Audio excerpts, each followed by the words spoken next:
whenever they are wronged. We bow our heads to him in utmost humility to have enabled us to translate our resolve into decisive actions in the battlefield.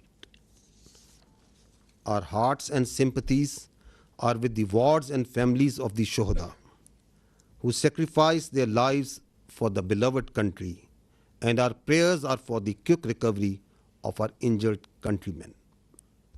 We extend our heartfelt gratitude to every officer, soldier, airman, and sailor of the armed forces of Pakistan who made this success on the battlefield possible through their courage, professionalism, and sacrifice.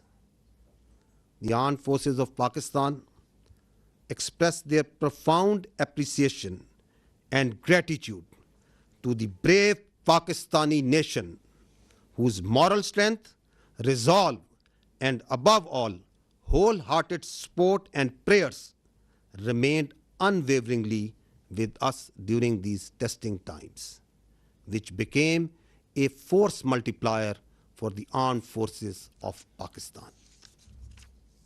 We are specially indebted to the youth of Pakistan, who became the frontline soldiers as information and cyber warriors of the country.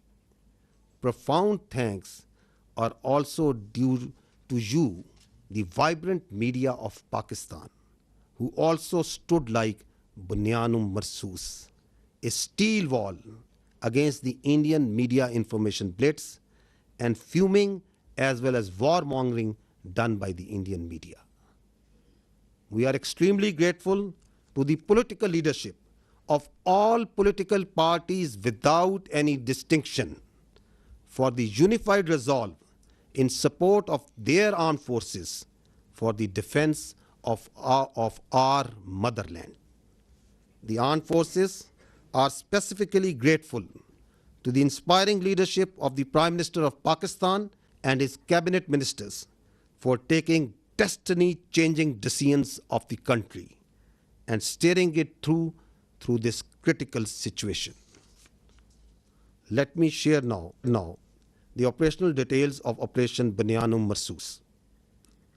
Ladies and gentlemen, Pakistan's response was a textbook demonstration of integrated tri-services jointness enabled by real-time situational awareness, network-centric warfare capabilities, and seamless multi-domain operations. This synergy across air, land, sea, and cyber domains allowed for precision engagements, overwhelming lethality, and rapid tempo. All platforms operated in synergy, delivering coordinated effects at carefully selected decisive points. Using precision-guided long-range Fateh series missiles F-1 and F-2 of Pakistan Army, precision munitions of Pakistan Air Force, highly capable long-range loitering killer munitions, and precision long-range artillery. 26 military targets as well as facilities that were used to target Pakistani citizens and those enterprises that were responsible for fomenting terrorism in Pakistan were engaged in Indian illegally occupied Jammu and Kashmir and also mainland India. The targets included Air Force and aviation bases at Suratgarh, Sirsa, Bhuj, Nalia, Adampur, Bhatinda, Barnala, Halwara, Avantipura, Srinagar, Jammu, Udhampur, Mamoon, Ambala, and Pathankot, which all sustained major damages.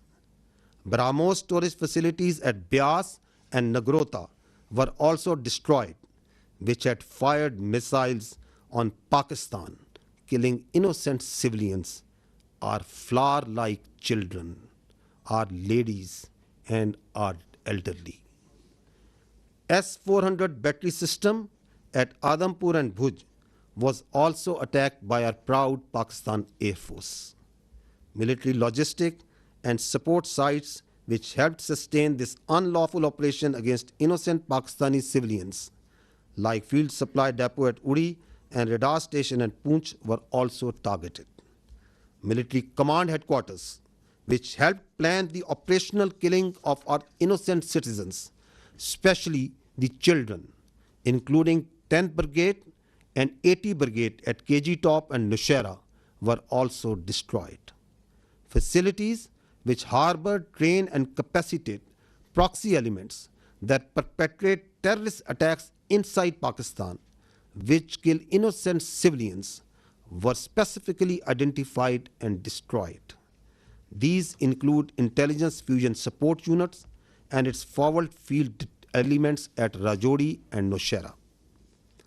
Across the line of control, military elements including headquarters, logistic bases, artillery position and posts that had caused civilian casualties in Azad Jammu and Kashmir through unprovoked artillery and small arms fire were relentlessly targeted and heavily damaged until they raised white flags and asked for restraint. India used drones to violate Pakistani airspace to intimidate our civilians and spread fear. All through Operation Banyan Marsoos, dozens of Pakistani armed drones hovered over Indian major cities and sensitive political and government facilities, including their capital, New Delhi. And from Indian illegally occupied Jammu and Kashmir all the way up to Gujarat to manifest clearly our lethal long-range unmanned capability to indicate the futility of the use of this domain in warfare. Pakistan Armed Forces also carried out comprehensive and effective cyber offensive to temporarily cripple and degrade critical infrastructure and services that were being used by Indian Armed Forces to sustain their operations. Let me tell you that Pakistan Armed Forces possess an adequate suite of very sophisticated niche military technologies, only some of which were used with restraint in this conflict, and there are many more such capabilities being kept as future surprises. Despite all this, let me say that compared to Indian relentless provocations, Pakistan's military response has been precise, proportionate, and still remarkably restrained. It was carefully calibrated to avoid civilian casualties and has exclusively targeted those entities and facilities which were directly involved in orchestrating and executing cold-blooded killings of Pakistani civilians and those carrying out terrorist attacks inside Pakistan. We must also inform you that Pakistan also sustained an abnormal and immediate spike in Indian-sponsored terrorism across Khyber Pakhtunkhwa and Balochistan while we were busy in operations on the Eastern Front. This vindicates that India is directly involved in fomenting terrorism in Pakistan, and its proxies were fully operationalized during this time to distract our attention. Pakistan Armed Forces are resilient, and simultaneously with the conduct of Operation Banyan Marsoos, we carried out most effective counter-terrorism operations in the western region without any pause.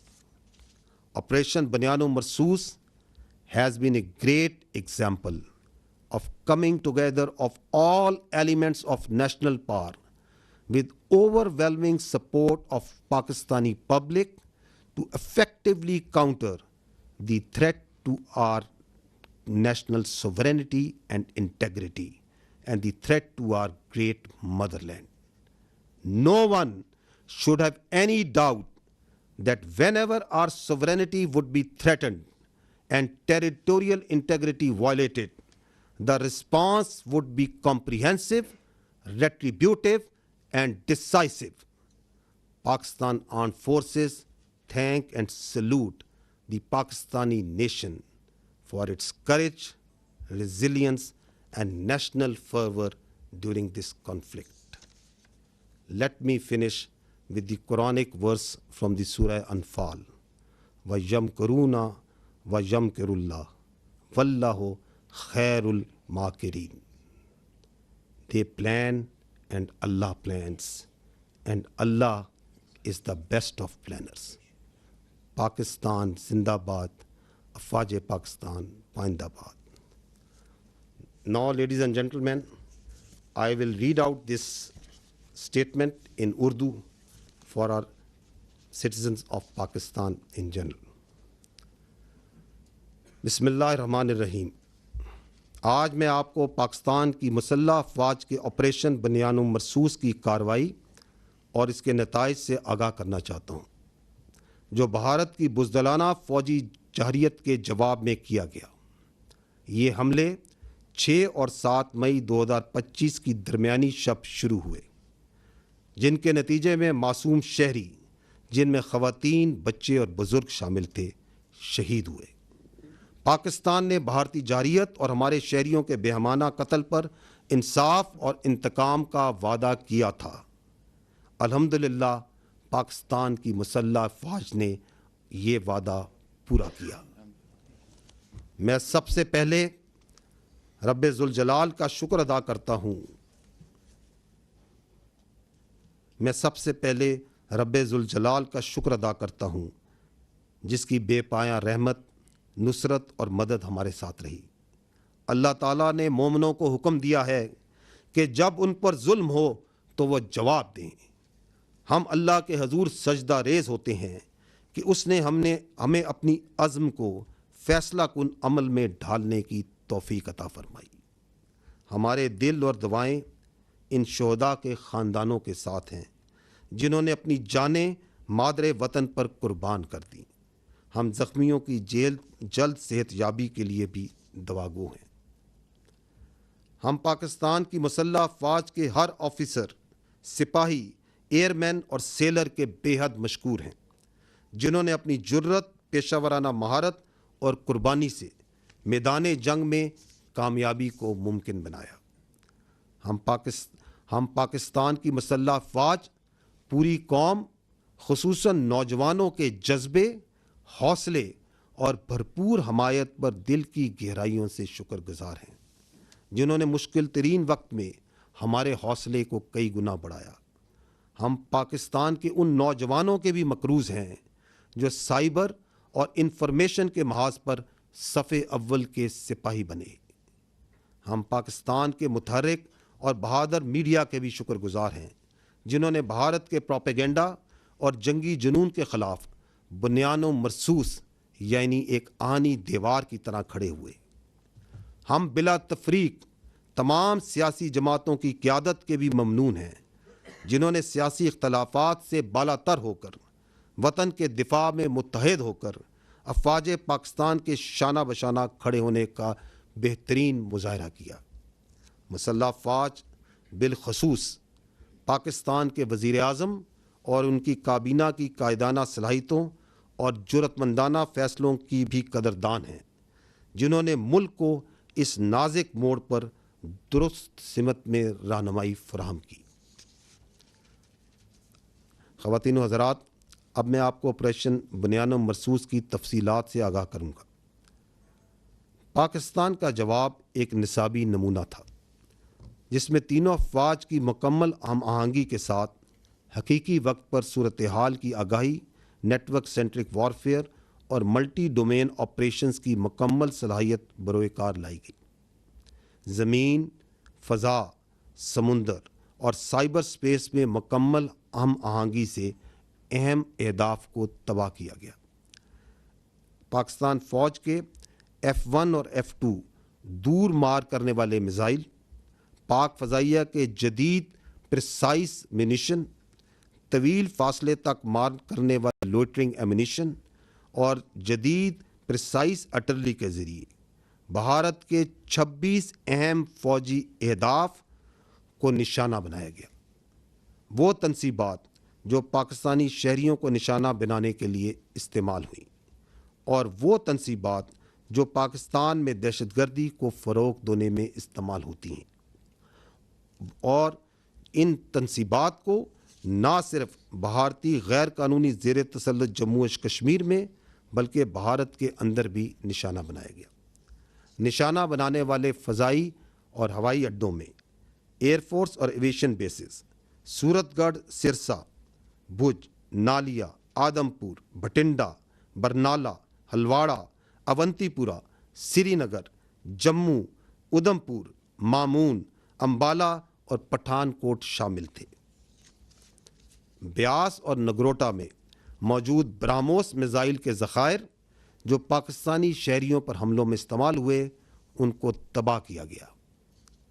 S-400 air defence system کو پاک فضائیہ نے بوجھ اور آدم پور میں نشانہ بنایا۔ اڑی میں فیلڈ سپلائی ڈیپو اور پونچھ میں ریڈار سٹیشن جیسے لاجسٹک اور سپورٹ مراکز کو بھی نشانہ بنایا گیا۔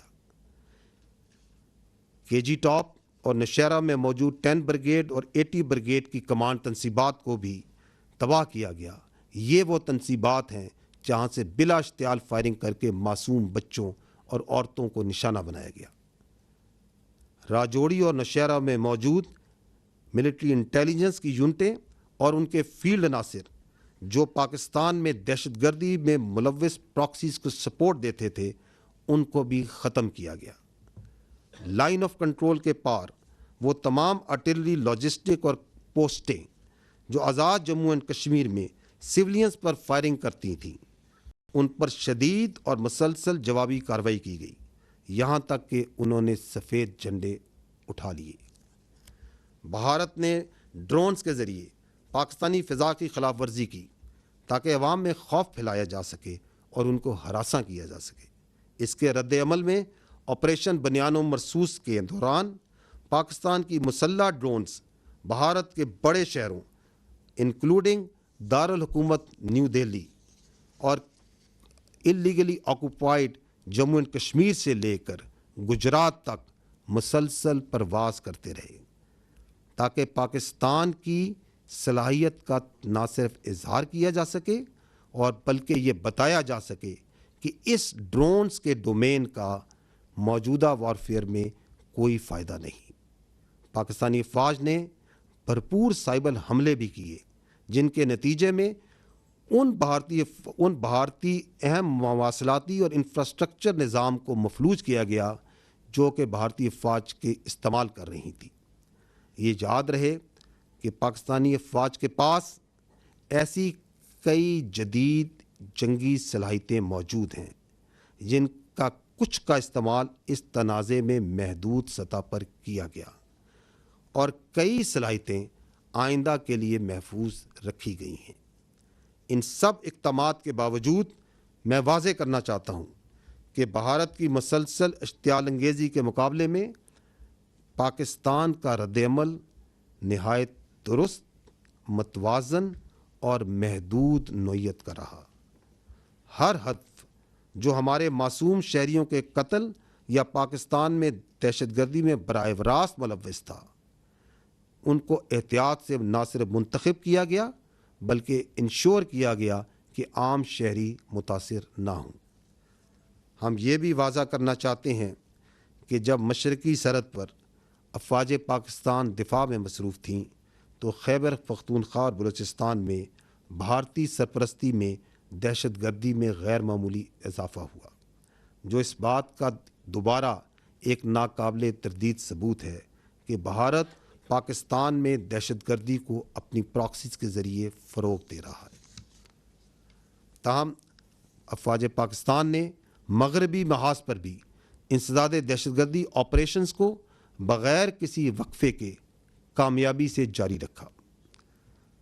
خواتین و حضرات، آپریشن بنیان و مرصوص ایک ایسی شاندار مثال ہے جہاں قوم کی تمام طاقتیں متحد ہوئیں اور متحد ہو کر مادر وطن کے تحفظ کے لیے کھڑی ہو گئیں۔ کسی کو بھی کوئی شک نہیں ہونا چاہیے کہ جب کبھی ہماری خود مختاری یا سرحدوں کی خلاف ورزی کی گئی، ہمارا رد عمل جامع، جوابی اور فیصلہ کن ہوگا۔ افواج پاکستان پاکستانی قوم کو اس کے حوصلے، عزم اور حب الوطنی پر سلام پیش کرتی ہیں۔ اور آخر میں سورہ انفال کی ان آیات پر ختم کرنا چاہوں گا، وَيَمْكُرُونَ وَيَمْكُرُ اللَّهُ وَاللَّهُ خَيْرُ الْمَاكِرِينَ۔ وہ تو اپنی تدبیریں کر رہے تھے اور اللہ اپنی تدبیر کر رہا تھا، اور وہ سب سے مستحکم تدبیر کرنے والا ہے۔ پاکستان زندہ باد، افواج پاکستان پائندہ باد۔ اب میں آپ کو اس آپریشن کی مزید جزیات سے آگاہ کرنے کے لیے آپ کی توجہ اسکرین کی جانب مقبول کرانا چاہوں گا۔ كم من فئة قليلة غلبت فئة كثيرة بإذن الله. And the translation reads, how many times it happened that a smaller force vanquished a bigger force by the will of Allah. History has proven that the complete nation and its armed forces have always stood together with all their might against any act of aggression. Alhamdulillah, we have the will, capacity and capability to protect our sovereignty and territorial integrity, and we are all well aware of the ways and means to do it. Our forefathers, they have sacrificed immensely, and we have sacrificed a lot for the creation of this country, and we know how to defend it. If this great Pakistani nation and the Pakistani armed forces, if 1.3 million Indian army with all their wherewithal, if they cannot intimidate us and they cannot coerce us, these terrorists can subdue the armed forces of Pakistan. ہم صرف یہ کہنا چاہتے ہیں کہ نہ ہم تمہاری طاقت، نہ تمہاری مکاری اور تمہاری جارحیت سے مروب ہونے والی قوم ہے۔ Now you just wait for our response.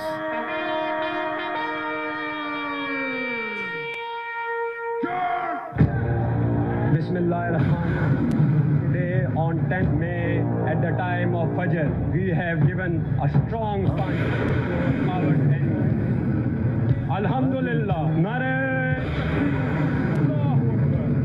Today is 10th May 2025 and this is a smashing response to a coward enemy, and it will inshallah continue.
you go to the next slide. If you remember, the armed forces of Pakistan promised you three things.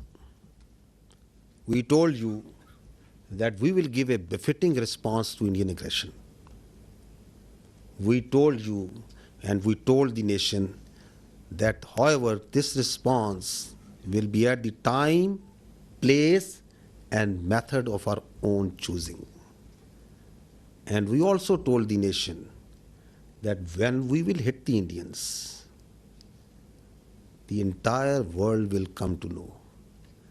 And we also told that you will not require the Indian media to report to you the phantom strikes that they said that Pakistan is taking place.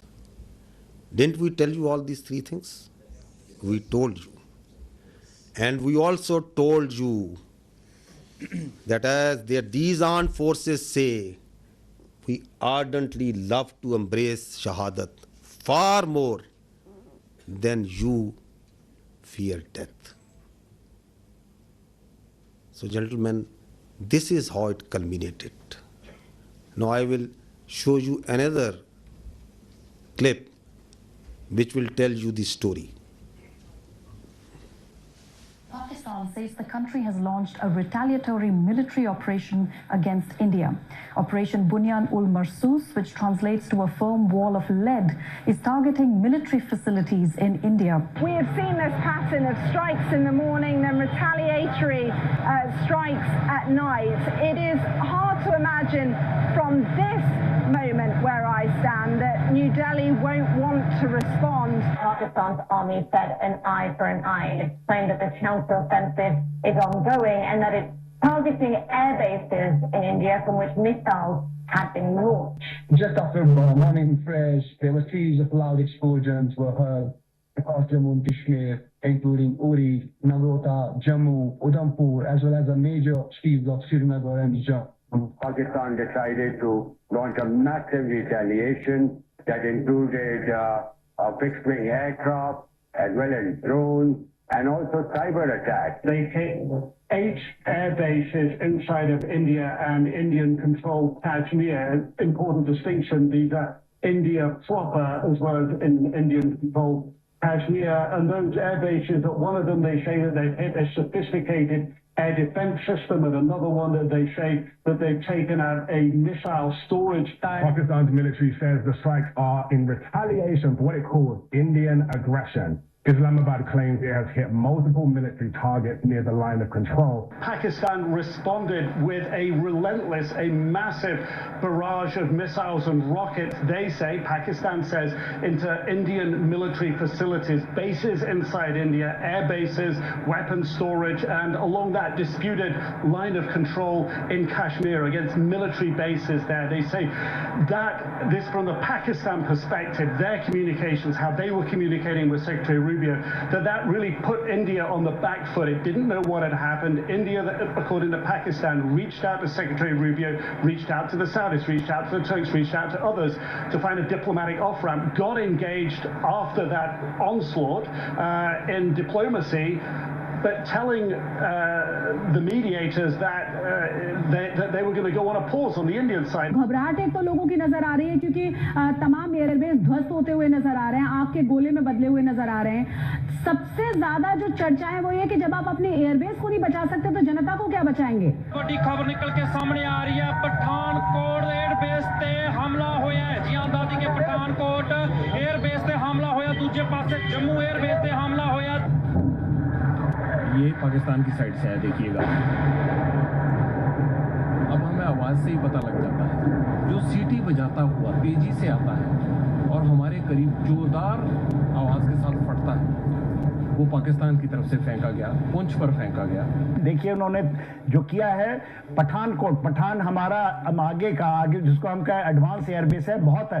उन्होंने उधमपुर में किया है, ये किया है श्रीनगर के पास में किया है, अवंतीपुर में। सिरसा को आपने बताया एयरबेस है वहां पर, उसको उसने टारगेट किया है और तो वो ड्रोन्स के साथ साथ अपनी बड़ी मिसाइल भी दाग रहा था। पूरी तरह से धमाकों की जो आवाजें हैं वो राजौरी, पुंछ के साथ साथ जम्मू के अलग अलग इलाकों में यहाँ पर सुनाई दे रही हैं। पाकिस्तान बिल्कुल आखिर में ये इस्तेमाल करेगा और पाकिस्तान को शुरू में ही इस्तेमाल कर रहा है। वह और भी बहुत सारे मिसाइलों का जखीरा है और इससे भी ज्यादा कारगर मिसाइल है। The attacks that have been coming in from the Pakistani forces, we saw how they lit up the entire border area all the way from the north in Kupwara, in Uri, where the ceasefire violations were taking place. Then we saw the drone strikes which were taking place in the Jammu area, all the way down to Bhuj. There were several attacks coming in from the Pakistan side, several drone strikes which were coming in from the Pakistan side.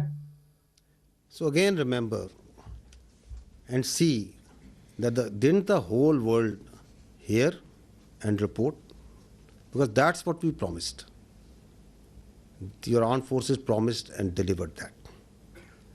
Now I would like to draw your attention to the next clip, that how the Indian Ministry of Defense itself reported this.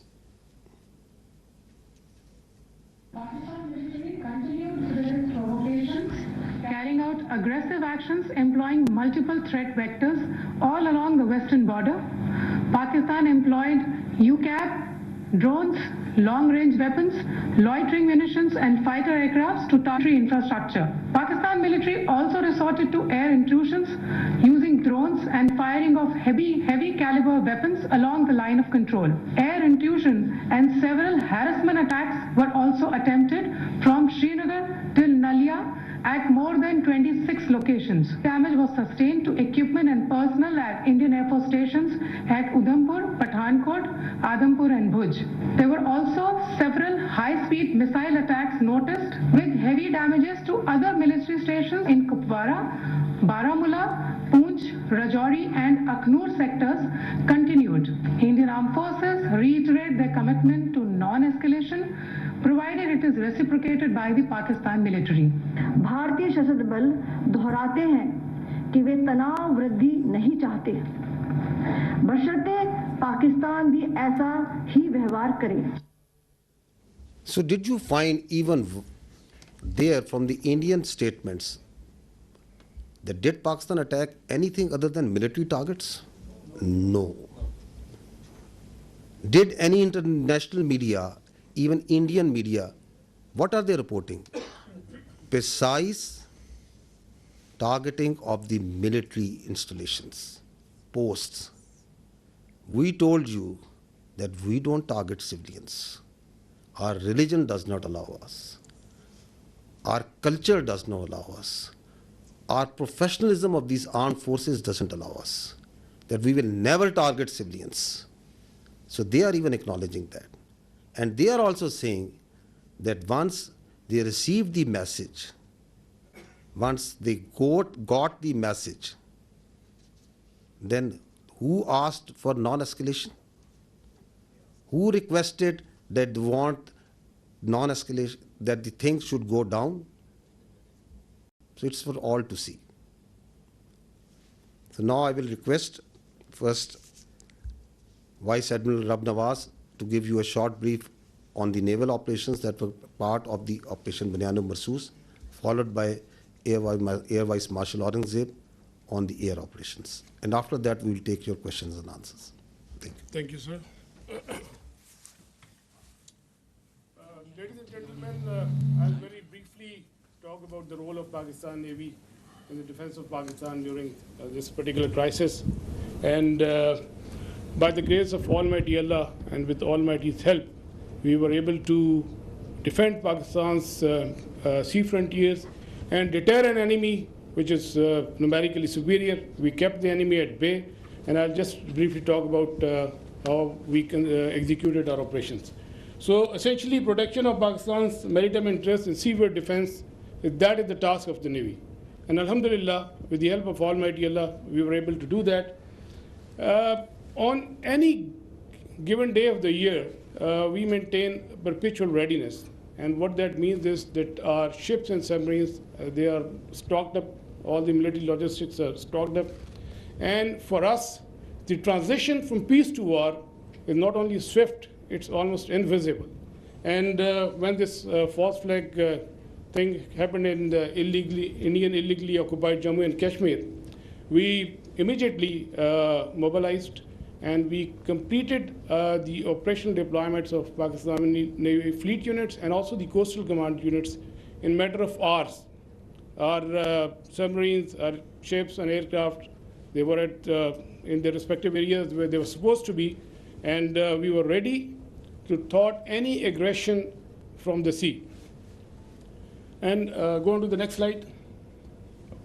Ladies and gentlemen, maritime domain awareness, that is essentially to know what is happening in your area of interest. That is critical for the naval operations. And I'll just briefly talk about that, because to generate any response, you need to be aware of the happening in your area of responsibility. And we were maintaining 24/7 vigil at sea. And okay. A couple of days back, there was a hype. You heard about INS Vikrant approaching Karachi. And I'll just briefly tell you that we were keeping a very close eye on the activities at sea. And this is essentially the Indian Navy surface disposition throughout these days. They had a couple of ships in this particular area. They were moving around in this area. And then there's a ship off Salalah, which was operating over there. And this is Mike talked about the Indian carrier. We were monitoring it right from the day one. On 30th of April, it was here. Then it moved up here. Subsequently, it moved up here. And on the night of 6th and 7th May, it was back, close to Ratnagiri, very close to Mumbai. And then on 9th May, it was here, essentially 400 nautical miles away from Pakistani coast. And again, then it retreated back close to Mumbai. So we were keeping a very close track on this particular carrier movement. And there was no cause of concern at any time. If the carrier comes closer to 400 nautical miles and even closer, that essentially simplifies our problem. So we were the Pakistan Navy Maritime Air Arm in coordination with the strike component of Pakistan Air Force. They were cockpit ready to generate any kind of response at that time, at all times. And I was in constant communication with the Deputy Chief of Air Staff, Air Vice Marshal Aurangzeb at all times, and we were just ready. If there is any aggression from the sea, we were there to respond effectively. And let me say another thing. That is, you know about the carriers, you have seen them in the movies, but as a professional military officer, I don't want to underestimate the enemy, but let's put the things in the right perspective. The INS Vikrant and the carrier, the Western carrier, there's a huge difference. This is an aircraft carrier which essentially sailed with 8 to 12 MiG-29s, which was barely essential to carry out its own air defense. The purpose of the carrier is power projection and to ensure air superiority in a given sea area. So with this, less said the better. This is simply not possible, and the Indian Navy exactly knew this, and that is precisely why on the 9th of 6th and 7th, when they carried out this cowardly attack on the civilians, they moved this carrier to the safety of their own coast, well away from Pakistan's strike capability, close to this Ratnagiri area. And again, on the night of 9th and 10th, it was moved very close to the Mumbai. It was essentially 17 to 20 nautical miles off Mumbai. But we were keeping a track. We were fully aware of their movements in this area, and we were always ready to generate a response in coordination with the Air Force, especially in case of the aircraft carrier. Subsurface elements, the offensive element, they were offensively deployed. They were in their respective areas and ready to generate a response. And also, you might have seen this footage. We were not only in the surface domain, but we were essentially effectively monitoring their air surveillance things. And because of the operational security reason, I'll not talk much about how we did that, but we were keeping an eye on this particular activity as well. And likewise, in the subsurface domain, our anti-submarine warfare vigilance was all-time high. We were monitoring the movement of their submarines when they left their shores, and we exactly, had an idea where they would be, and we had our ASW surveillance and suppression effectively going on at all times. Likewise, another component of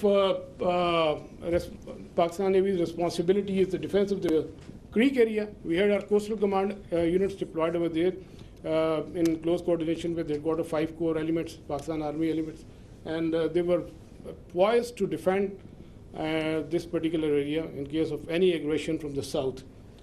Another important component is the protection of ports and harbors. You have just heard the DG ISPR talked about the subconventional threat that we witnessed. There was a surge in other part of the country, and we were, there were real-time apprehension that there may be a surge.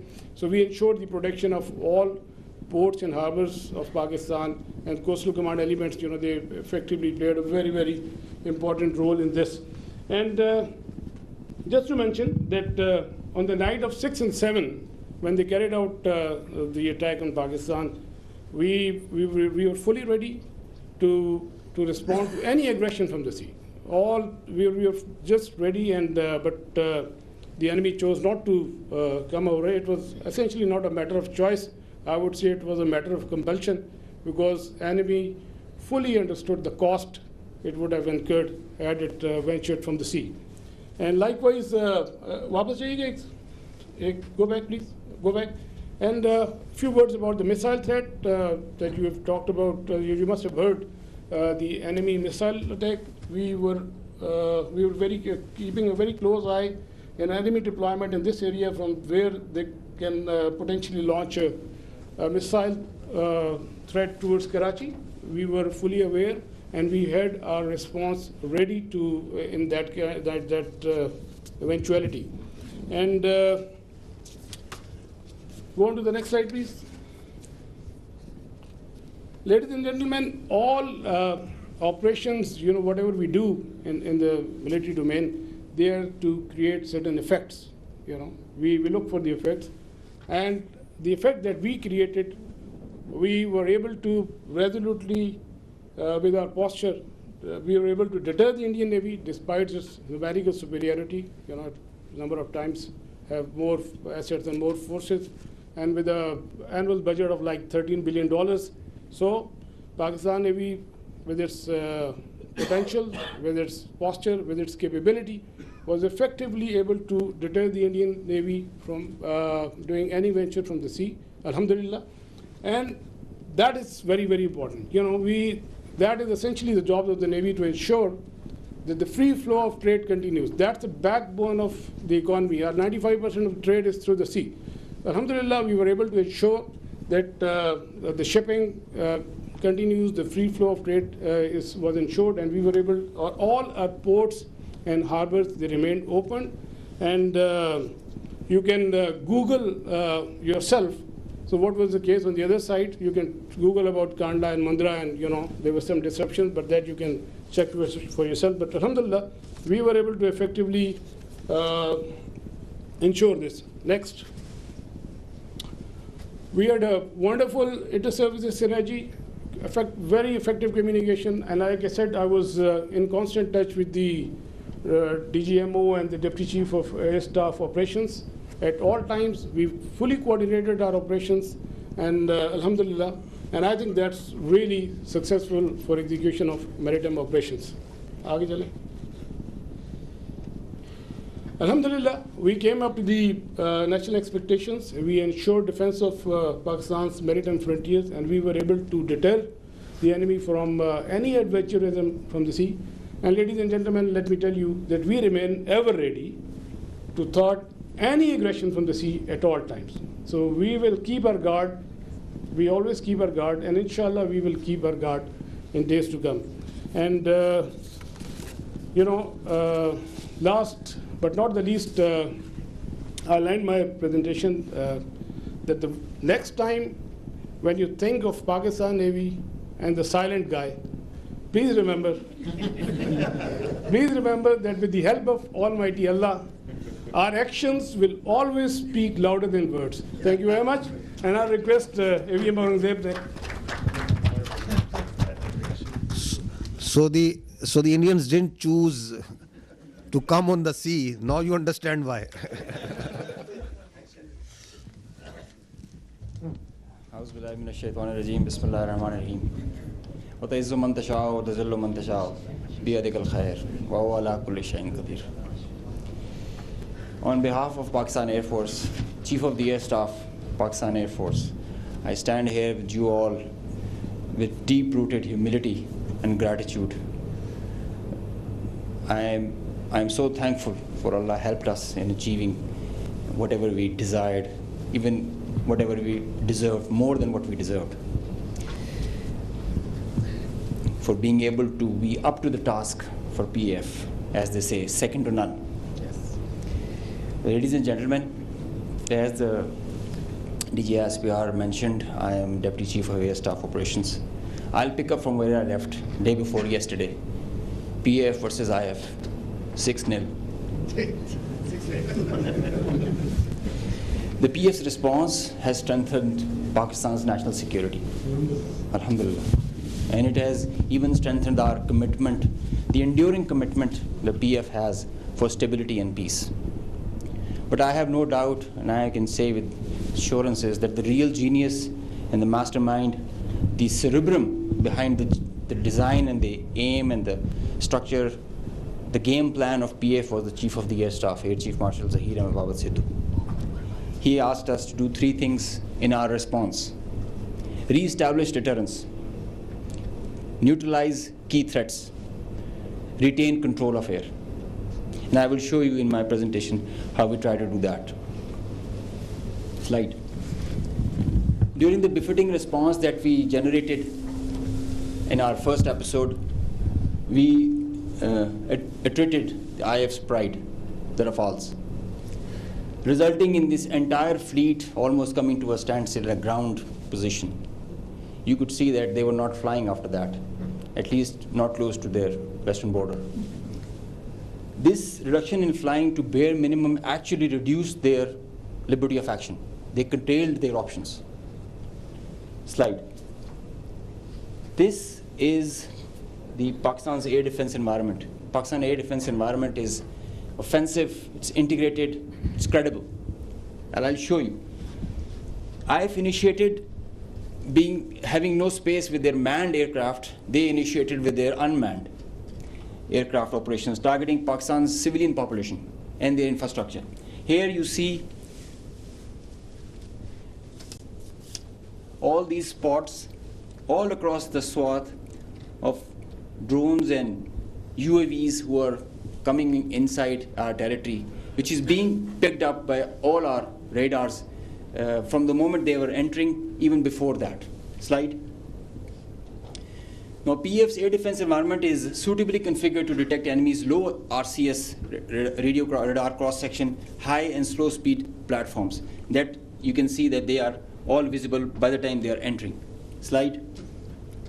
So the anti-drone systems of Pakistan Air Force and Pakistan Army also, and Navy, they rendered the enemy US drones attacks ineffective by spoofing, jamming, and making their systems, rendering them unserviceable. Slide. All drones with low cross-section also were detected, rendered useless through utilization of the indigenous GPS jamming systems that we have, the data and the SATCOM link denial that we created through our indigenous systems that we have made ourselves. So whenever those systems were attacked with the soft kill, they had their error induced into the GPSs and they were going haywire. And whenever they were coming closer to any civil population or civil area of high value, a direct or a hot kill was achieved on them. Slide. So here you can see they were neutralized mid-air with the hard kill whenever they were coming close to any population or any area. Being in a sparsely populated area, they were left all alone and they were applied with the soft kill. Slide. Now, after that, when the US chapter was over and they were fearing PF's retribution, in utter desperation, the IF resorted to a highly escalatory, very irresponsible surface-to-surface and long-range vector application. You can see this is Suratgarh and this is our base Rafiki. This is our eastern border, and you can see the BrahMos, high-speed BrahMos, traveling almost at 3,000 kilometers per hour, who are going over there and coming, numerous, one after another. And now they were being attacked with PF's soft kill. We were inducing the errors into them, into the GPSs, which increased their CEP. The probability of missing their target increases. And hard kill was also achieved. Here you see one of the US has gone, if by the end of the slide you will see one of the US has overshot the target and gone ahead. And this is the radar picture. You can see that they are going, this BrahMos will miss the target and will go ahead and fall in some no man's land. And they are being, one after another, they are coming back, crossing the borders. They are being picked, they are being picked as soon as they are being launched. So real-time launch, mid-flight and terminal phase of all SSM, PF has the capability. Our air defense system, as I just mentioned, is very offensive, integrated, and credible. So here you see that they are being launched from Bhuj area. This is the southern part of the country. And this is our airfield Bhulari. You must have mentioned, you have seen there were a lot of mention from our counterparts. Here you see this BrahMos is coming. It's almost reaching the target, and you'll see when we will apply the soft kill, look what happened to it. It moved left and then disappeared towards the ground. I mean, this is the radar evidence that we have, that there so many of their vectors missed the targets. A lot of them did make, because they were throwing like hundreds of them. Next slide.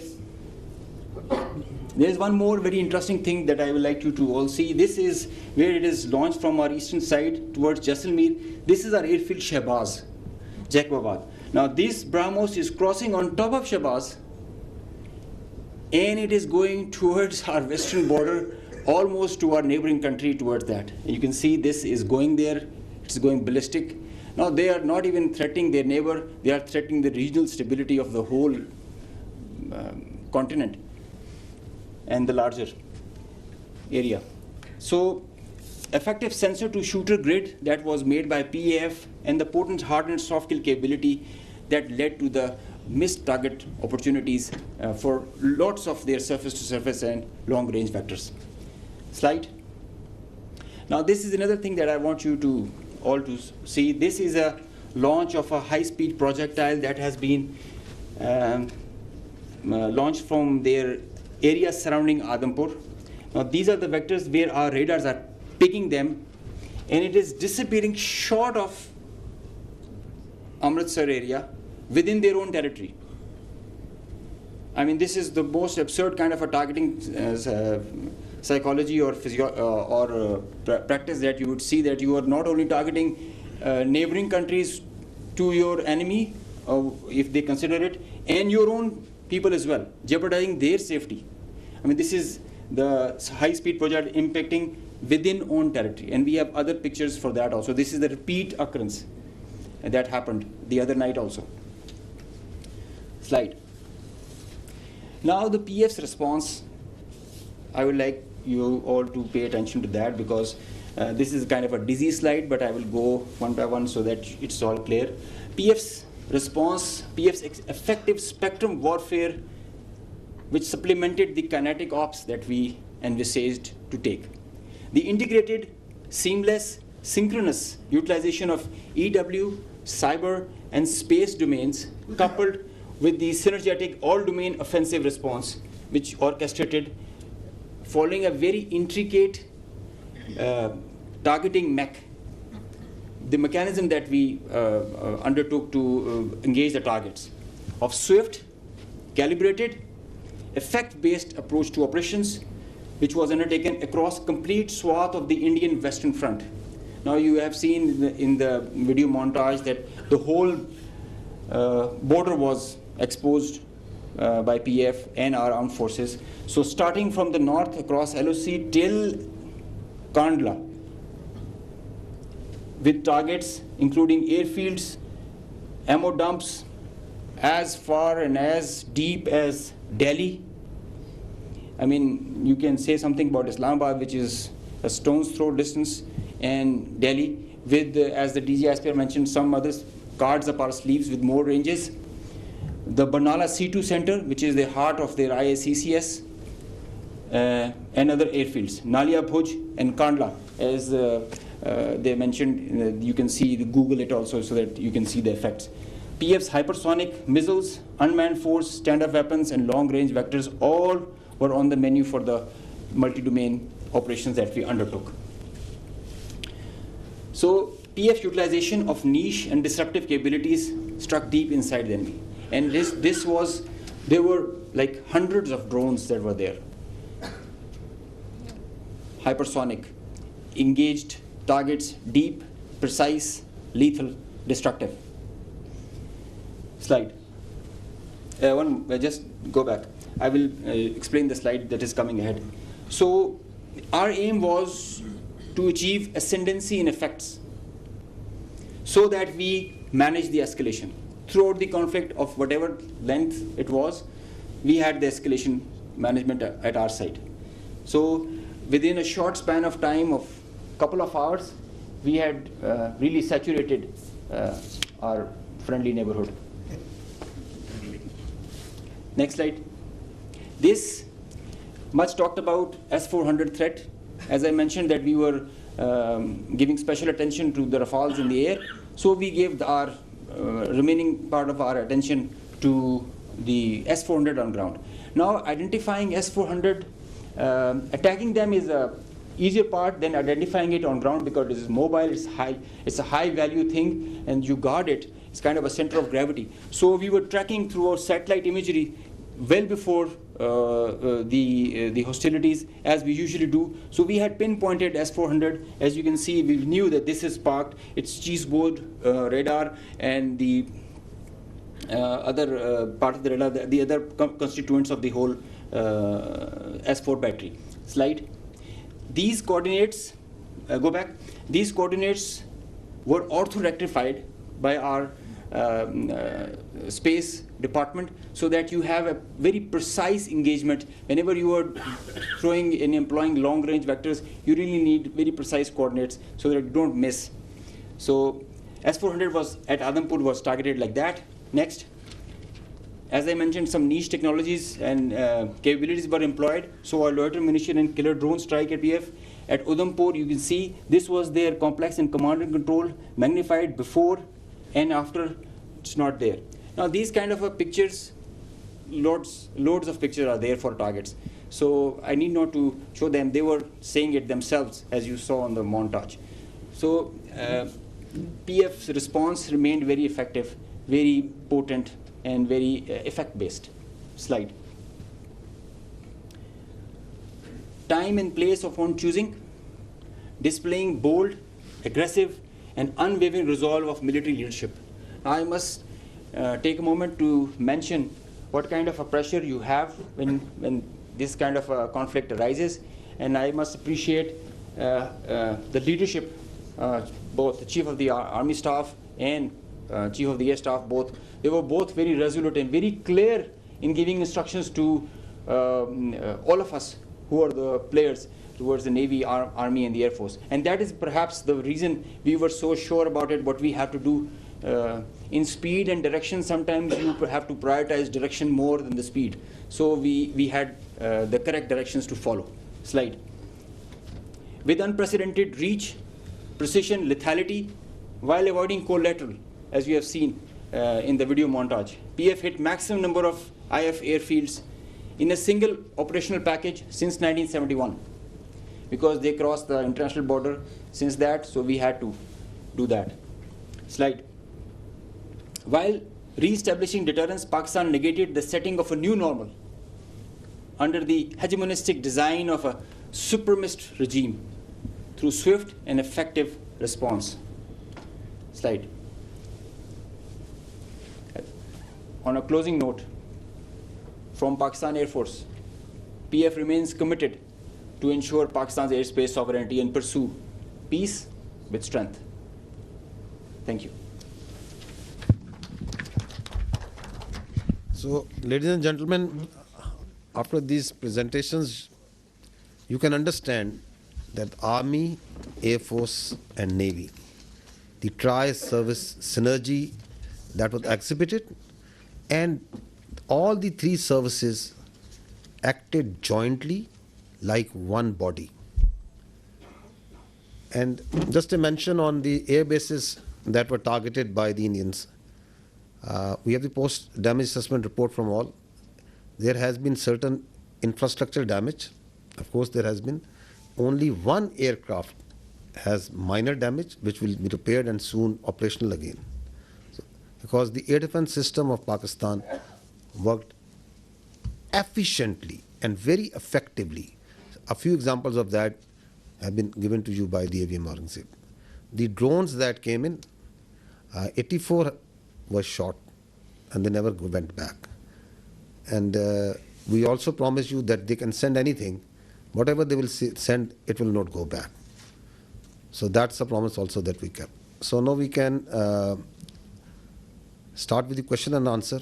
And before that, we again first bow our heads in humility to Almighty Allah for giving us this great success, and the people of Pakistan for the support that was with the armed forces. And the armed forces and the people of Pakistan were one body again. They worked together for thwarting this threat against this motherland. So we can have the first question.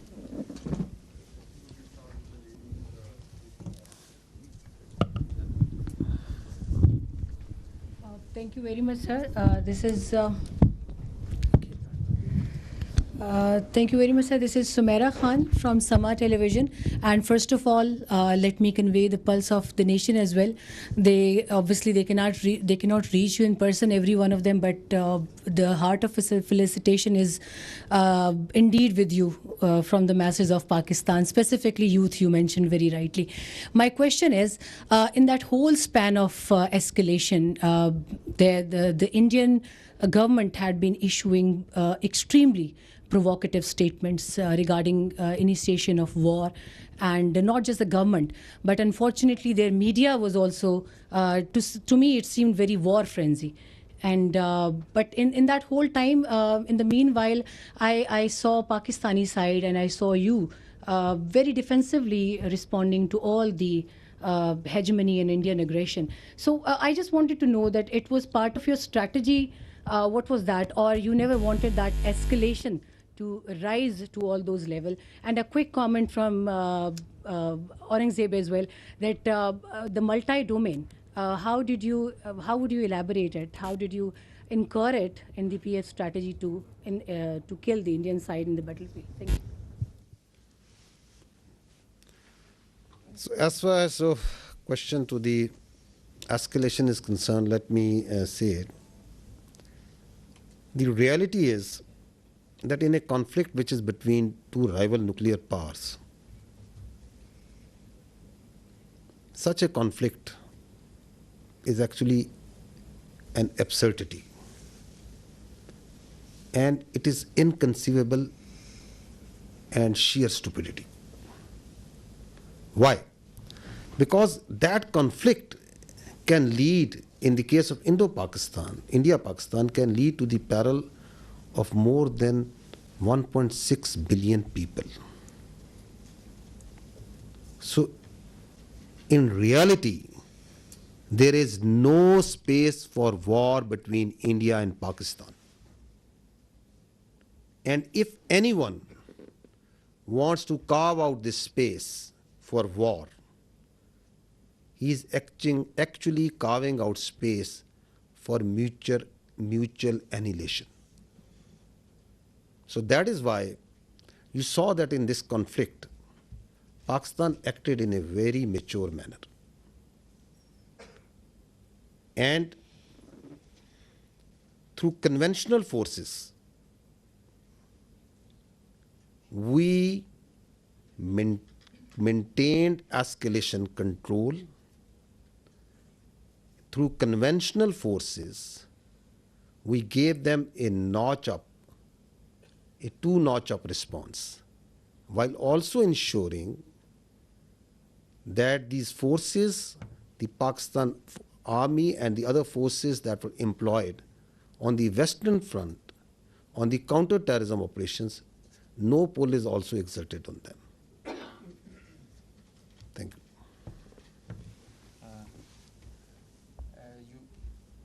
Can you hear me? You just asked regarding the multi-domain operations. It's a very, very good question because this is the buzzword nowadays, but it's not actually something in air. It's an actual real milestone for PEF. The warfare has changed drastically, and so has everything that is associated with it. It's not the erstwhile concept where you can just get the number of aircraft in air and see. It's called a new AMSO, the electromagnetic spectrum operations. It's a whole new environment that is there. And everything that is regarding Air Force and in the air, it's concerning the electromagnetic spectrum.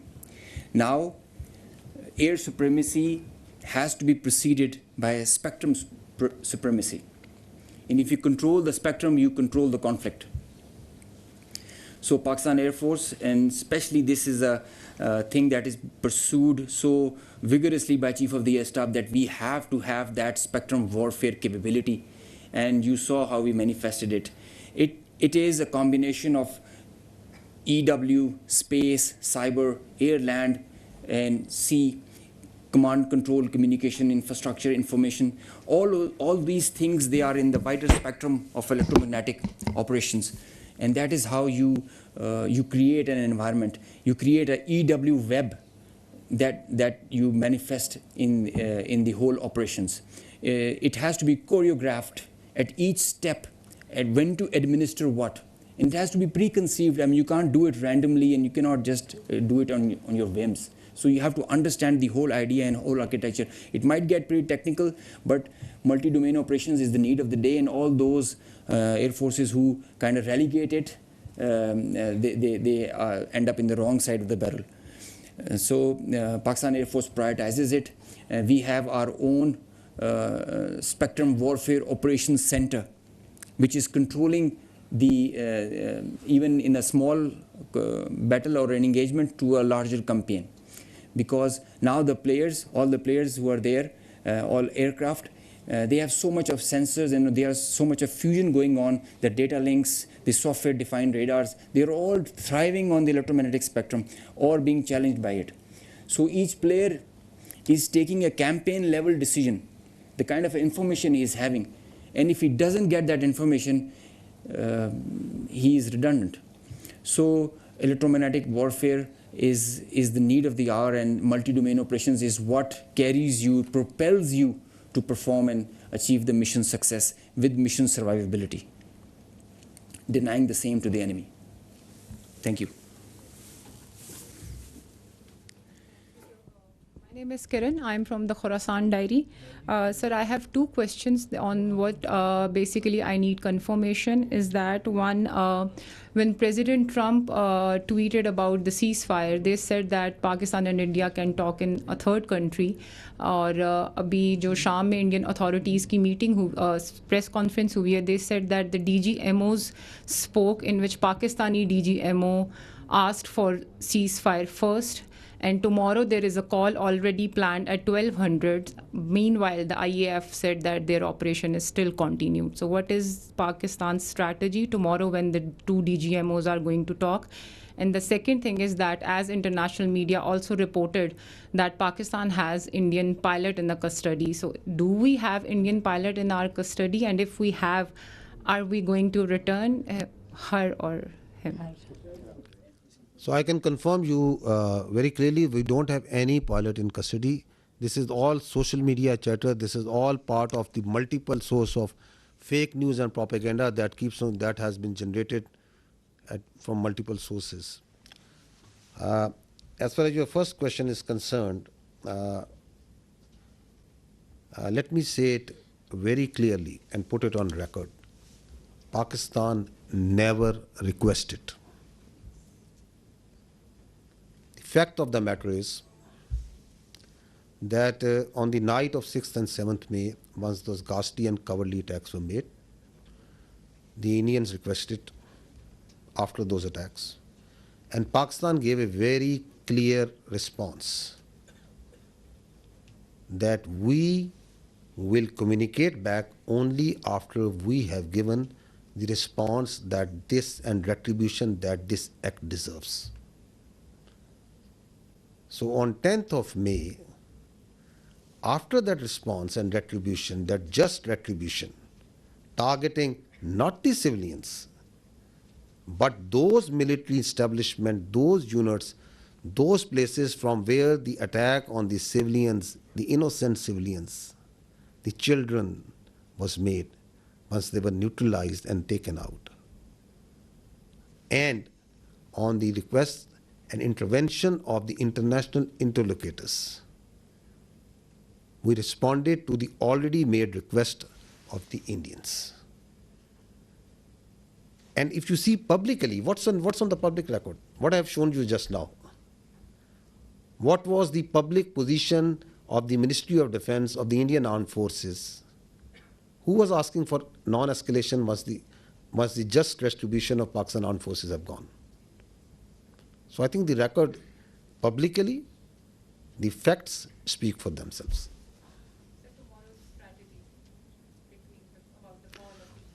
You want me to make public that what strategy are we going to adopt?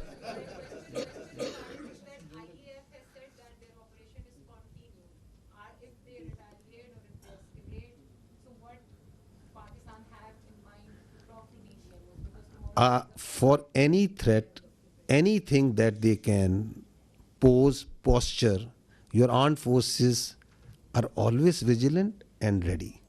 We have proved it on ground multiple times. We can prove it. So, and we don't respond. And we are not here for a response that what they said. And so it's not that what they said that I have to say.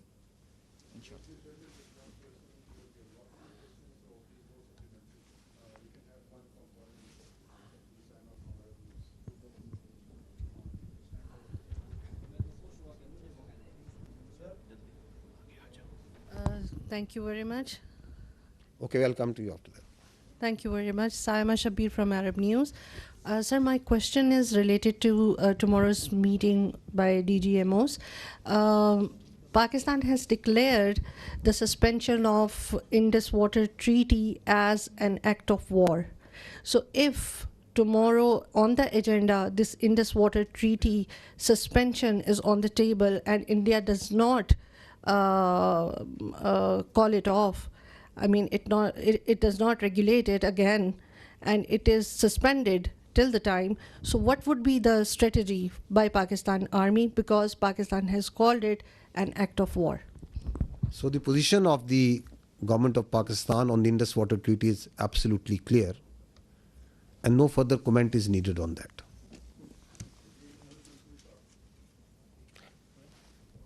Our Turkish friend over here is raising his hands again and again.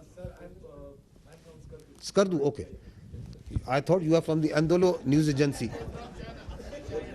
Sir, many people thought I am Chinese. Yes. Khaplu, great place. Great place. I am from Kapul Chwar at the border area, just half hour from the Indian border. Okay. Sir, I am from British. Okay. Sorry for the mistaken identity. So we can go with the question. Sir, my question is that Ahmad Mansoor 24 news से ताल्लुक़ है। General साहब, हमारी जो forces की leadership है उसके लिए बहुत कुछ कहने को है, लेकिन मैं सिर्फ ये कहूँगा कि जो बॉडी लैंग्वेज स्ट्राइक्स आपने की हैं इस सारे कन्फ्लिक्ट में, उन्होंने भी बॉर्डर पर बड़ा कुछ हिला के रखा है।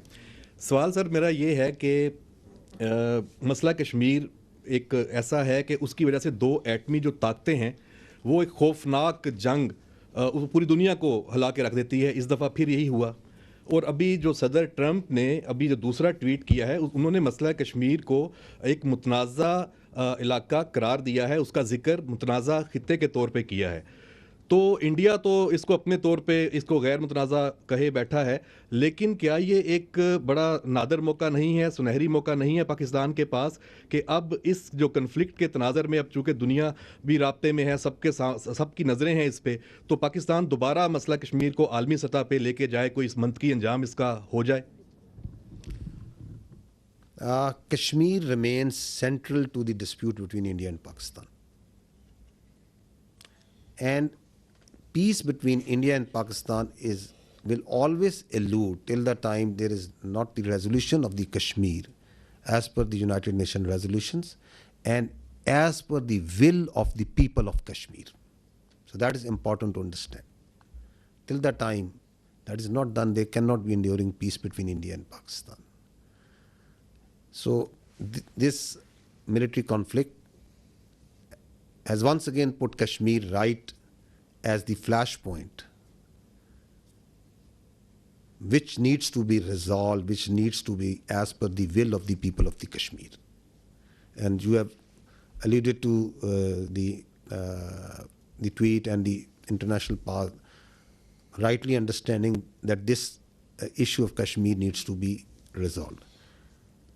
The problem here is that what we are seeing is, and I talked about it in my last press conference also, is that India continues to internalize this external problem. Kashmir is an external problem with Pakistan, India, and the people of Kashmir. It is on the UNSC resolution. It's an internationally recognized dispute. And India is trying to internalize it. How? By trying to change the demography of Kashmir, by trying to change the legal status in violation of the UNSC resolutions and the international commitments that India has made, by the coercion and harassment of the people of illegally occupied Jammu and Kashmir, and multiple other actions, by the oppression that is going on and the just and the just struggle of the people of Kashmir for their rights. And then on the pretext of law and order, on the pretext of terrorism, you are seeing what's happening even after Pahalgam in Kashmir. Houses of the people are being bulldozed, blasted. People are being taken into custody, and not in dozens, but in hundreds, in thousands. You have got so much security forces, so many intelligence people, so much state power put in that very small place. The rights of the people, the plight of the women, the plight of the children. So it's an international issue. Talk it out, find a solution which satisfies the will of the people. So that is what needs to be done as far as Kashmir is concerned.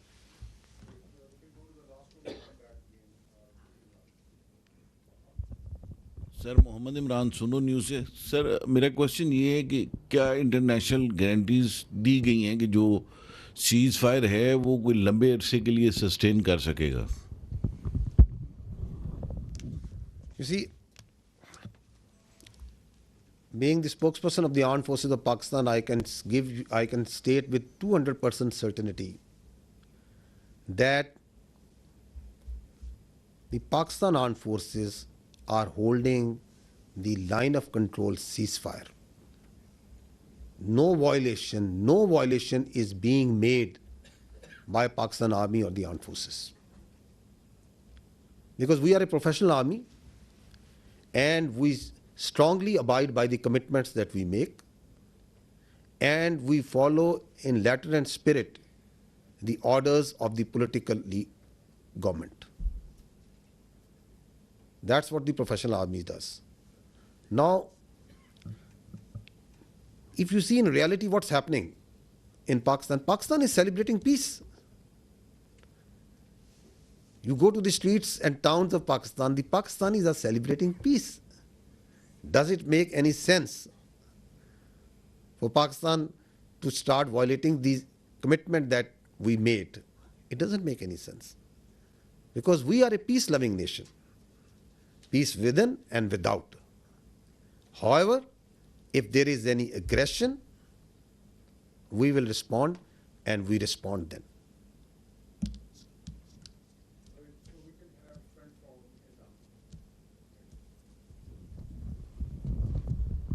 So thank you so much. My name is Raza. I'm from Iranian State News Agency. If you allow me, I have a question from the Honorable Vice Admiral Thank you. So we have seen the activities of the Navy before the escalation and the readiness. As the Indian Navy P-81 was being closely tracked and even seen on media, why Pakistan Navy decided not to shoot it down? And you refer to the limitation facing by the Indian aircraft carrier. Keeping in view the limitation of the Indian aircraft carrier, can you please explain us why India have not brought its carrier to, for so-called possible attack? Thank you very much. Thank you very much for the question. Okay. First of all, like I told you that the war is not fought in isolation by a single service. So, whatever we do, it's a very well coordinated effort. So, all actions are calibrated amongst the three armed forces at what time, what is to be done. So, at that time, when that was the video of 4th and 5th of May, we just demonstrated that we were keeping a very close vigilance. And I've mentioned our, the very effective coordination and collaboration with Pakistan Air Force. So I'll not go into those details because of the operational security reasons. But essentially, that was simply to send across a message that if we can track, so we can go to the next level, but that is based on the national decision-making line. That's not an isolated. The Navy will always act in sync with the all three services, and that would be a national security decision-making thing. So when the time will come for that to happen, so inshallah we will respond in that fashion. The aircraft carrier, I mentioned, for example, we can have that slide, Kazim, if he's here. So this is the aircraft carrier which is having 8 to 12 MiG-29s, which is barely enough to carry out its own air defense. And aircraft carriers, if the Western air carrier, if you talk of the 4th class aircraft carriers, they carry like 75 plus aircraft. And the purpose is to project the power and to have the air superiority in a theater of war. So, and that is how they influence operations from sea to land. So here, in case of INS Vikrant, the aircraft that it was carrying, they were barely enough to carry out its own air defense. And, the question of projecting power ashore or to maintaining an air superiority in a conflict theater, that's simply not possible. We know that, the Indian Navy understands that, and that is why it was more of a psychological, trying to create a deception or a psychological effect. And we fully understood that. And like I said, we were always ready. Had there been any aggression, we, in close coordination with Pakistan Air Force, we were always ready. They were cockpit ready to generate a response. We have a mechanism worked out with the Pakistan Naval Aviation assets and Pakistan Air Force assets. So the response was always ready. And this is simply, let me say it politely. I did mention that as a professional military officer, I don't want to underestimate the enemy. But let me tell you candidly that INS Vikrant, with its present capability, it's effective essentially in the IO domain, and which essentially you saw that article in the Telegraph and that hype about. So essentially, its effectiveness is restricted to the IO domain, and had it not been the case, it would have projected the power ashore and it would have created some effect. So they understand the limitation, and we also understand that. Thank you very much.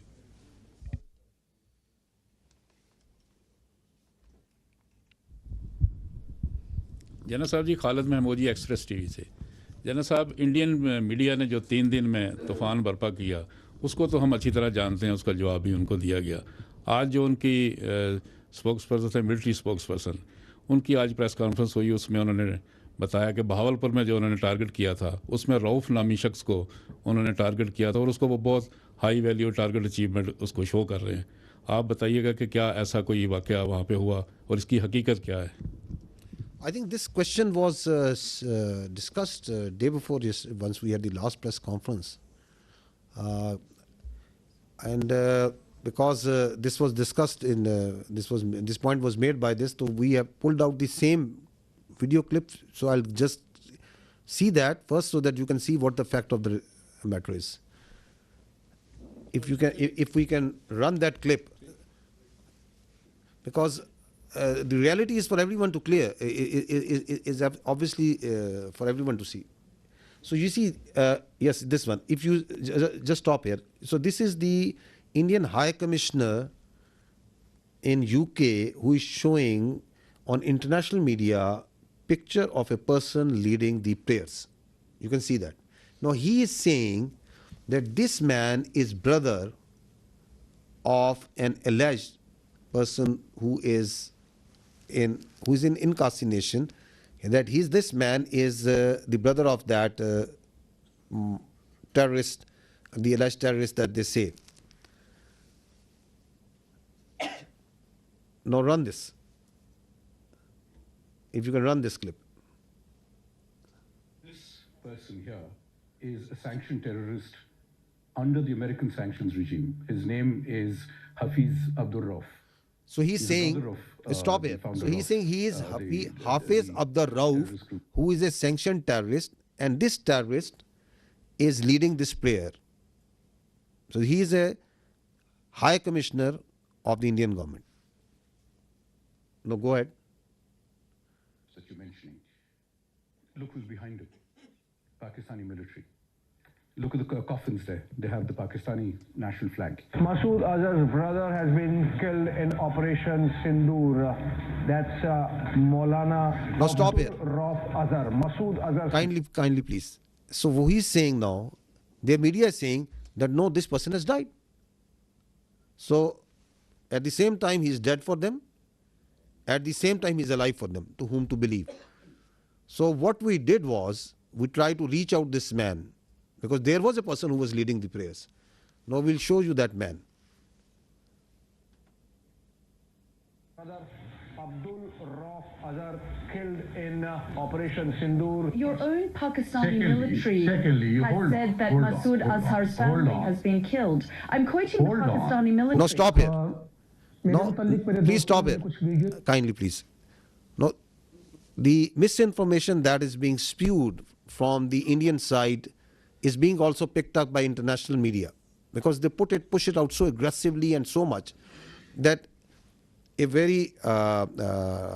journalist of an international media is saying, believing that the brother of the story, because that story has been told, has been given to her by a very top-ranking official.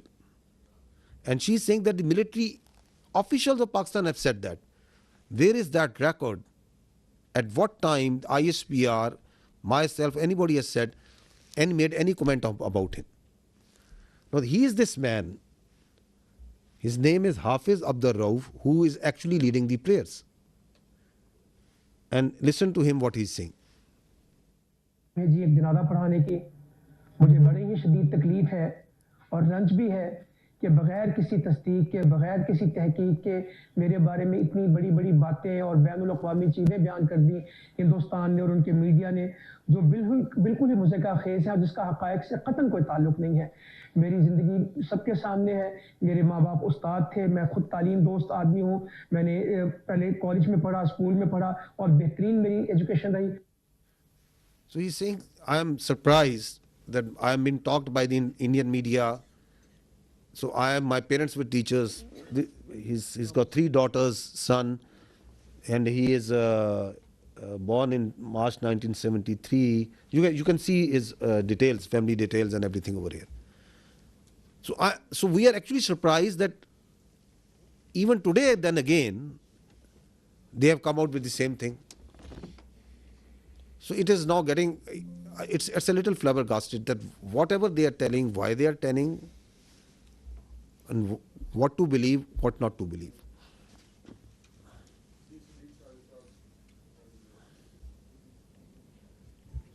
Sadiq साजा जी, एक news से रब नवाज साहब आपसे सवाल है कि अभी थोड़ी देर पहले INS विक्रांत के हवाले से बात हुई कि इंडियन सोशल मीडिया जो था और उनका अपना मीडिया बहुत ज़्यादा हाइप क्रिएट कर रहा था, और फिर उसके बाद टेलीग्राफ की एक स्टोरी आई, फिर कराची की बंदरगाह کے حوالے سے کہ اس کے اوپر اٹیک ہونے والا ہے. پھر آپ دیکھتے ہیں کہ انڈین نیوی جو ہے وہ ہم سے 3 گنا وہ بڑی ہے. تو لیکن آپ نے یہ بھی کہا کہ ہماری جو فورس جو ہے وہ خاموش فورس ہے. تو کیا یہ جو خاموشی تھی کسی طوفان کا پیش خیمہ تھی جس کی وجہ سے وہ اٹیک نہیں کر سکے؟ کیونکہ ادھر تو لڑائی ہو رہی تھی اب آرمی کی بھی اور فضائیہ کی بھی. جی بہت شکریہ. وہ انڈین میڈیا نے تو آپ نے دیکھ لیا تھا کہ وہ کراچی پہ وہ اور باقی بھی لاہور کی بندرگاہ پہ بھی قبضہ کر لیا تھا جو آپ نے دیکھا اس پہ. تو وہ تو let's keep that aside. So again میں نے کہا نا کہ یہ بھی جو ٹیلی گراف کی بھی جو ساری یہ انفارمیشن آپریشنز ہیں اور جو میں نے آپ کی کیپیبلٹی بتا the end Indian navy also understands کہ اس کی کیا کیپیبلٹی ہے. اور اس کی فار ایگزامپل کراچی سے قریب لے کے آنا 400 میل میں میں نے آپ سے کہا even at that range and if it comes even closer so that makes it extremely vulnerable. They understand it perfectly well. ایک تو جو کوآرڈینیٹڈ تھریٹ ہے naval air arm and Pakistan air force جو جنریٹ کرتی ہے وہ اور ایون جو ہماری سب سرفیس ایلیمنٹس ڈپلائڈ تھے تو وہ دے فلی انڈرسٹوڈ ایٹ آل ٹائمز کہ کیا تھریٹس ہیں. لیکن ظاہر ہے کہ میں نے جیسے کہا کہ جو وار کی پروسیکیوشن ہوتی ہے that's not an isolated service matter that is coordinated at all 3 services level. تو وہ اس میں جو ڈیسیژن میکنگ ہوتی ہے وہ اسی حساب سے ہوتی ہے. اور لائک یہ میں نے کہا نا آئی او ڈومین میں جیسے آپ نے ٹیلی گراف کا ذکر کیا اور پھر وہ ایک تھوڑی سی تشویش سی پھیلی تو وہ more of I O domain میں تھا. وہ تو جب اس سے بہت پہلے بھی جو ہے around I think 23 26 of April بھی جب وہ کاروبار سے نکلا تھا تو اسی دن وہ کراچی پہ پہنچ بھی چکا تھا. تو وہ بھی اس دن آپ نے ان کی میڈیا میں دیکھا ہوگا. تو وہ یہ سب اسی آئی او ڈومین میں تھا. اور capability they all understand and while I am not undermining لیکن I am just be factually correct. We understand we have our plan ready. اور مطلب اگر کوئی ایڈونچرزم کی طرف آتا ہے تو we will take them down. Thank you very much. We news سے ہوں سر. اس میں جو آپریشن ابھی لانچ کیا گیا تھا اس میں کافی اسلامک ٹرمنالوجیز یوز کی گئیں. بنیان مرسوس جو انڈین میڈیا سے تو پروناؤنس بھی نہیں ہو رہا تھا. اس کے علاوہ فل مغیرات صبحن یہ صبح کے وقت اٹیک کیا گیا جو کہ ایک سنت تھا. تو یہ کس کی کیا حافظ صاحب کا آئیڈیا تھا؟ یہ کس طرح پلان ہوا ہے؟ دیکھیں پاکستان کی جو افواج ہیں پاکستان کی جو فوج ہے اس کے اندر جو اسلام ہے it is part not personally of our beliefs of each one of us. It is part of our training. It is part of our faith. Iman, taqwa, jihad fi sabilillah. That's what drives us. That's our motto. And alhamdulillah, we have a chief of army staff who has a strong belief. تو leadership جو سی ہے جو اوپر ہوتی ہے اس کا جو belief ہوتا ہے اس کی جو کمٹمنٹ ہوتی ہے وہ ٹرانسلیٹ ہوتی ہے انٹو ڈفرینٹ طریقوں سے آپریشنس میں بھی. تو یہ جو نام ہے یہ کیا بتاتا ہے؟ یہ بتاتا ہے کہ یہ مومن ہوتے ہیں جو اللہ کی راہ میں لڑنے والے ہوتے ہیں وہ سیسا پلائی ہوئی دیوار کی طرح ہوتے ہیں. دے آر دیٹ اسٹیل وال. اینڈ الحمدللہ اللہ کے فضل سے پاکستان کی افواج جو سی ہیں دے ایکٹڈ لائک اے اسٹیل وال.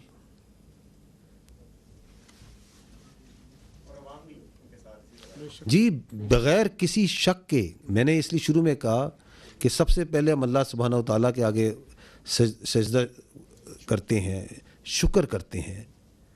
پھر ہم پاکستان کے عوام کا پاکستان کے یوتھ کا پاکستان کے میڈیا کا پاکستان کے سیاستدانوں کا تمام پولیٹیکل پارٹیز کا اس وقت جو ہماری پولیٹیکل لیڈرشپ ہے ان کی حوصلہ مندی کا یہ جو آپ نے رسپانس دیکھا ہے it is the all elements of national power. How quickly they came, how quickly they gel together and they were all that steel وال.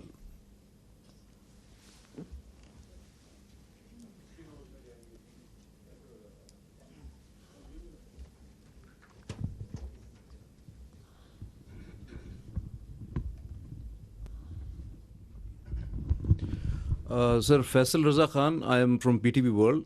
My first question is related to Pakistan Air Force. Beside the congratulations, you have got 6-0. Definitely. So my question, you were talking about spectrum supremacy, and this question is related to the cyber warfare and the space warfare that Pakistan Air Force successfully, whether it was the jamming or taken over of the satellite, and what was the nature of that satellite, whether that was the military one, because whole of the command and control system of the adversary, they always utilize those satellites for any action.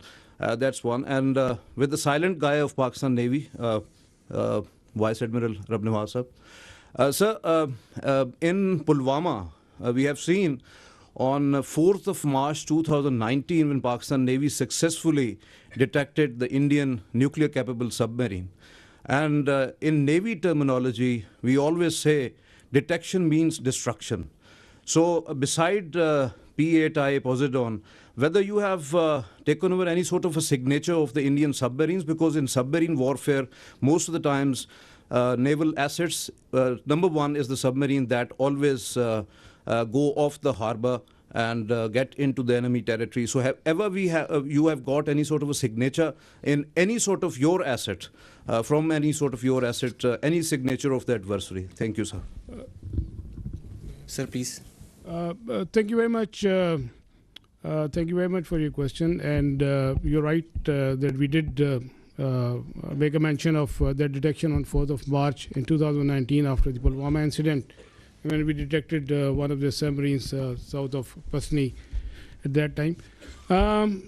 I will, because of the operation security reason, not like to comment on that, but let me tell you this thing, that we had a very effective anti-submarine warfare surveillance during this time. We exactly knew, when the submarines left the harbor and where they were likely to be deployed. And we also had a very effective deterrence operation in play, which I think they were successful in keeping these submarines at bay. So beyond that, I will not like to comment on any further. Thank you very much. Regarding spectrum supremacy, जैसे कि I mentioned, it's a critical component, a very vital component, cardinal for the electromagnetic spectrum, and that we have cyber and space. They come hand in hand with EW. With the satellite, the satellite that was jammed was a military satellite used by them. The downlink is scuttled. It leads to decision paralysis if done on a continued level. There is no communication where beyond line of sight platforms are acting, so they kind of get redundant. Whenever any payload is within line of sight, it is working on certain other principles. When it is going beyond, it goes on SATCOM, and the SATCOM is denied, so its effectiveness is reduced to almost nil. And so is cyber, where the services are denied, the nodes, the C2 structure that are working over there in the whole architecture. So it's a kind of a paralysis that takes place, whereby cyber and space, they go hand in hand, and that is how you carry out the spectrum supremacy.